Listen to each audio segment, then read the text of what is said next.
देश की पहली semi high speed Delhi Meerut rapid rail जल्द ही शुरू होने वाली है। मेट्रो रेल सुरक्षा आयुक्त ने 82 किलोमीटर लंबे दिल्ली मेरठ रैपिडेक्स कॉरिडोर के साहिबाबाद दुहाई खंड को मंजूरी दे दी है। ये रेल खंड 17 किलोमीटर का है, जो गाजियाबाद जिले में है।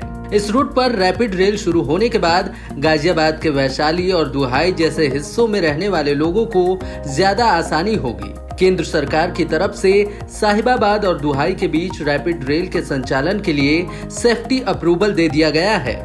दिल्ली गाजियाबाद मेरठ कॉरिडोर के 82 किलोमीटर लंबे हिस्से में अभी 17 किलोमीटर पर रैपिड रेल का संचालन होगा। इसमें साहिबाबाद, गाजियाबाद, गुलधर, दुहाई और दुहाई डिपो 5 स्टेशन होंगे। आपको बता दें कि पहले ट्रेन के साहिबाबाद से दुहाई तक 17 किलोमीटर लंबे हिस्से को शुरू किया जाएगा। इसके शुभारंभ के मौके पर पीएम मोदी और उत्तर प्रदेश के सीएम योगी आदित्यनाथ के शामिल होने की उम्मीद है। इस ट्रेन के रूट पर एनसीआरटीसी की तरफ से किराए का चार्ज फाइनल किया गया है। इस रूट पर अन्य विकल्पों का अध्ययन करने के बाद किराए को फाइनल किया गया है। यात्रियों को आनंद विहार और मेरठ सेंट्रल के बीच यात्रा करने के लिए करीब 170 से 200 रुपए का भुगतान करना होगा, जबकि नई दिल्ली से मेरठ तक वंदे भारत एक्सप्रेस में चेयर कार का किराया 485 रुपए है। मेरठ जाने के लिए पहले से ही एक्सप्रेस, एसी बस सर्विसेज और शताब्दी एक्सप्रेस समेत कई प्रकार की सुविधाएं हैं। ऐसे में एनसीआरटीसी का मानना है कि रैपिडेक्स का किराया परिवहन के अन्य मौजूदा साधनों की तुलना में प्रतिस्पर्धी होना चाहिए। एक अनुमान के मुताबिक अपेक्षित किराया 3 से 4 रुपए प्रति किलोमीटर के बीच होने का अनुमान है।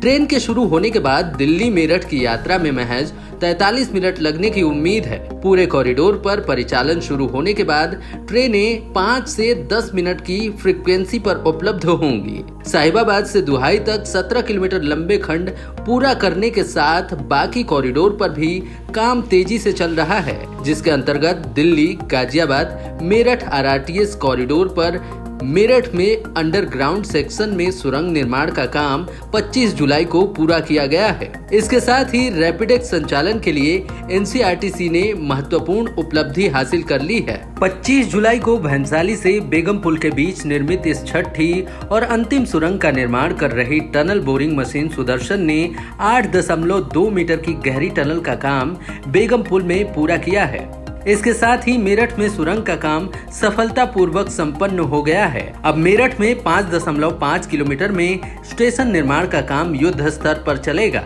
दिल्ली मेरठ आरआरटीएस कॉरिडोर पर मेरठ के अंडरग्राउंड सेक्शन में 3 स्टेशन मेरठ सेंट्रल, भंसाली और बेगमपुल हैं। इन तीनों स्टेशनों को आपस में जोड़ने के लिए 3 भाग में कुल 6 टनल का निर्माण किया गया है। भंसाली और बेगमपुल को जोड़ने वाली ये छठी और आखिरी सुरंग करीब 1 किलोमीटर लंबी है। मेरठ शहर में कुल करीब 5.5 किलोमीटर अंडरग्राउंड टनल और स्टेशनों के बीच रैपिडेक्स का संचालन होगा।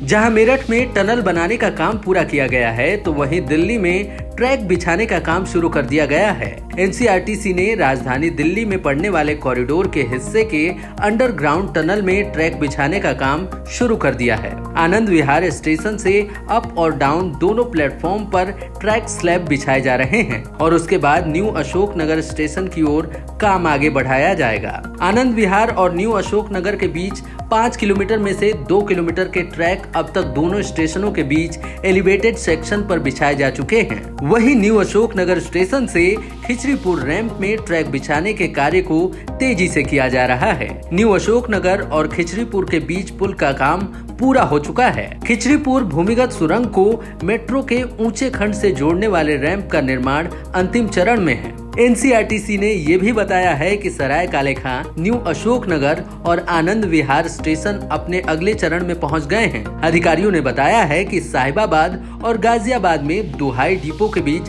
17 किलोमीटर का प्राथमिकता खंड भी संचालन के लिए तैयार है। आरआरटीएस पहले से मौजूदा दिल्ली मेट्रो लाइनों सराय काले खां, आनंद विहार, न्यू अशोक नगर और गाजियाबाद से जुड़ेगा। दिल्ली गाजियाबाद मेरठ के आरआरटीएस कॉरिडोर में सराय काले खां, न्यू अशोक नगर और आनंद विहार रैपिडेक्स स्टेशनों का निर्माण कार्य अगले चरण में पहुंच चुका है। इन सभी स्टेशनों में प्लेटफॉर्म बनाने का काम तेजी से चल रहा है। हमारे चैनल को सब्सक्राइब करें और वीडियो सबसे पहले अपने मोबाइल पर पाने के लिए बेल आइकन को दबाएं।